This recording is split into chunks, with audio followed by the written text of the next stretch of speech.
Šitas ir skats no mūsu balkona. Reiku, tas ir tas autoosta. Mario šodien nestrādā. Un tas, reku, tur ir, kur ūdeni ņem.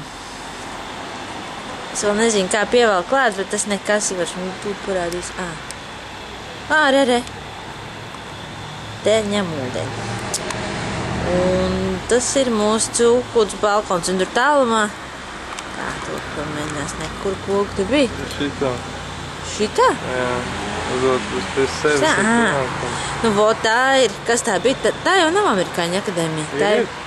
Jā, tā ir Amerikāņu akadēmija. Viss kvartāls. Viņi var redzēt šeit to akadēmiju. Un rekur aiz autoosts. Pa to spraugu arī viņi var redzēt. Nu, tur jau viņi nevar tomēr redzēt. Nu, bet tur viņi turpinās un vēl ir kādu gabalu uz priekšu.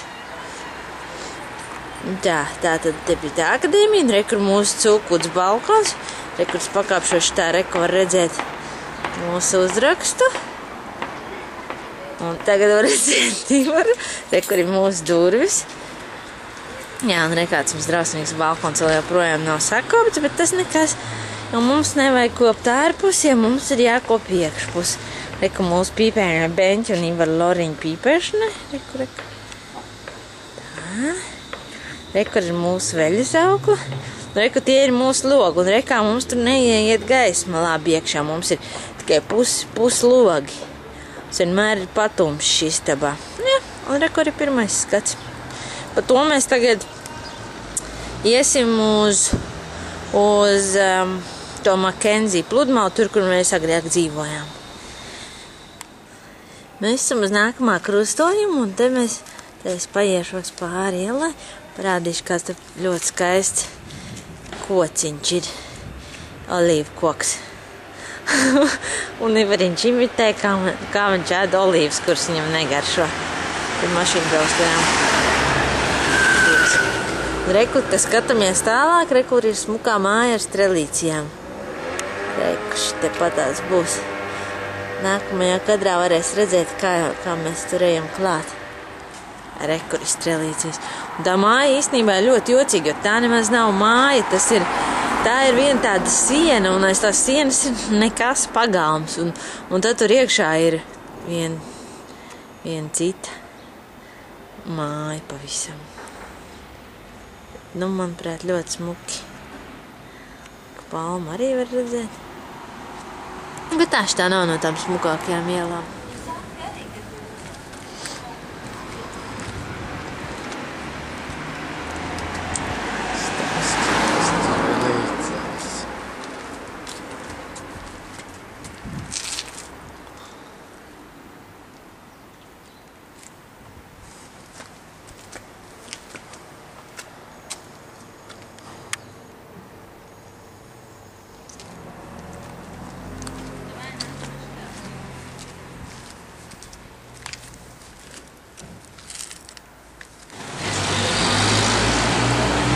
Tipiski, kā ir jānoparko mašīna. Šeit jau, piemēram, vēl ir vieta, kur cilvēkam iziet pa to gājēju ietvīti, bet, nu, parasti ir tā, ka nevar atrast, kur iziet, un tad ir jāiet gluži vienkārši pa ceļa vidu. Reiz Ziemassvētki tuvojās. Vilns ar lāčiem. Tas bija motociklists. Nu, tas notiek apmēram šādi, reku, visur ir mašīnas. Ej, Ivariņ. Un tad nevar savādāk izdarīt, kā tikai iet pa ielas vidu. Tad mašīnas vienkārši apbrauc tev apkārt. Un reku lielais kaktus.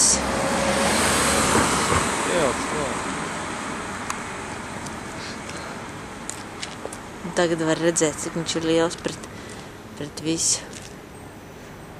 Mājas lielumā, lielāks kā mums reizēm mēdz būt koki.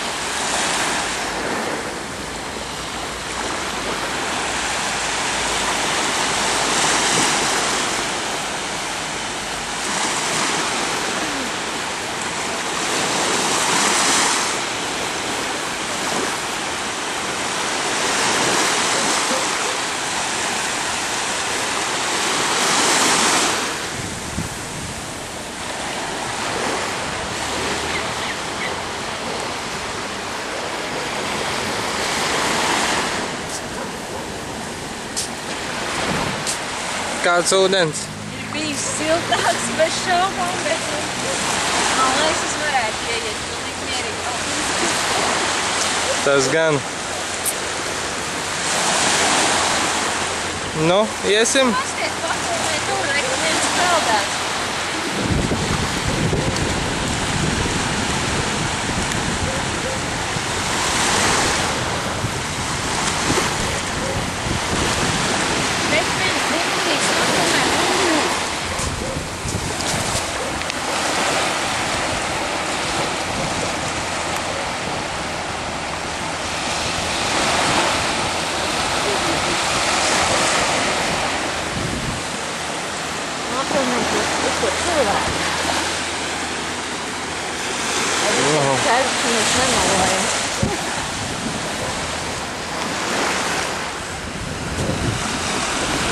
Šitā te mēs ēdam, viņi sagriež viņam, reku kājas, reku kaut kāda, te ir lielā galva, te ir pleznas, ne, tas nav pleznas, vai kas tas ir, viņš tu mētājās.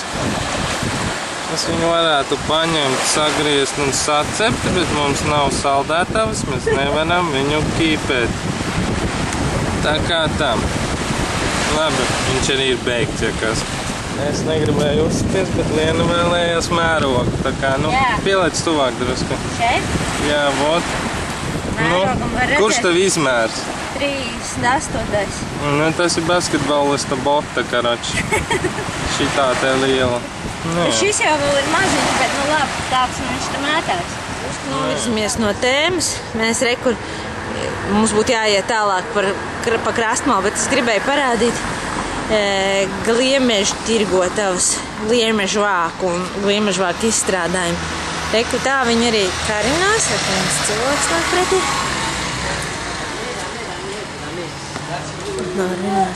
Un šitas ir rekur, ka mēs tad ietu, tad mēs nonāktu pie